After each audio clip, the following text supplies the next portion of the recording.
There are 7 main principles of training, and although these principles have been designed with sport in mind, they do apply to a group fitness setting. The principles of training include overload, individuality, specificity, progression, adaptation, reversibility, variance, recovery. Progression, overload, and adaptation. In a group fitness setting, these 3 principles join together. You know from previous study in physiology and resistance and conditioning that in order to make fitness gains and improvements, you must gradually increase the training and the workload.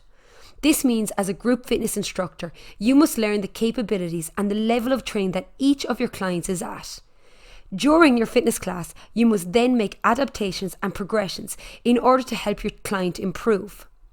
This is a challenge because you're teaching a group fitness class to many individuals, yet you need to know the capabilities and the level of training of each of your clients so that you can monitor their intensity and make adaptations and progressions where necessary.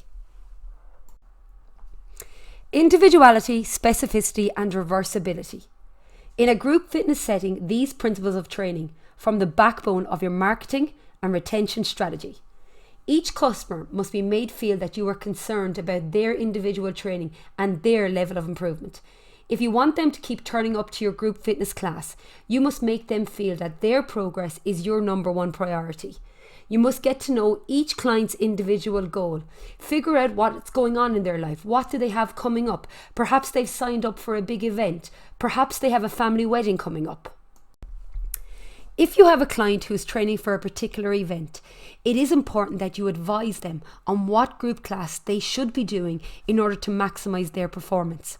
It's also important that you advise them when they need to stop coming to class in order for them to reach their goal. I know this seems counterproductive. On one hand, you're trying to encourage as many people as you can to come to your class so that you can maximize revenue generation. Yet on the other hand, you seem to be turning customers away. An example where I would see this is when I would have people doing my class in my strength and conditioning class in their preparation for the Dublin City Marathon. The marathon always falls at the end of October.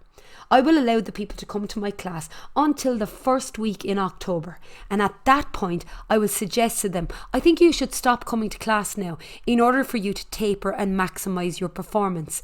Honest, I get the strangest looks from people saying, really? I need to stop? But what I'm actually doing is showing that I value that person's performance and them doing well far more than I value the money they're paying me. This has a greater long-term effect for me as a business owner. The people value me and value my opinion far more because I've put them first ahead of profits.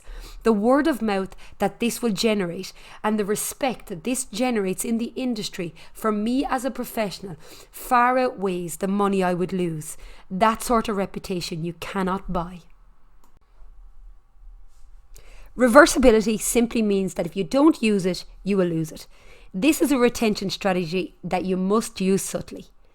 You must educate your group that if they take too long of a break from class, they will lose their fitness gains. Yet you must not let your customers get to the point of burnout.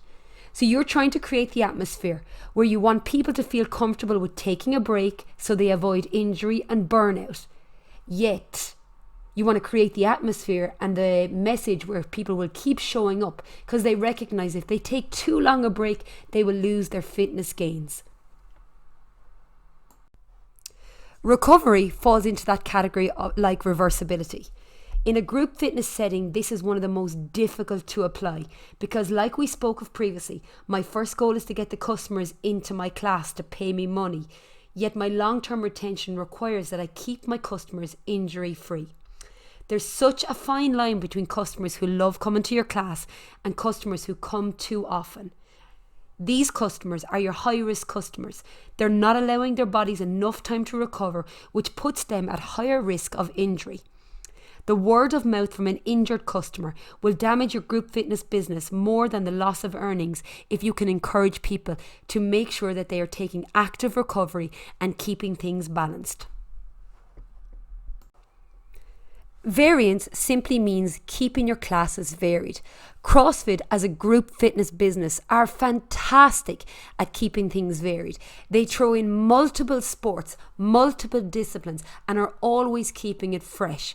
Variance is key to keep your group interested.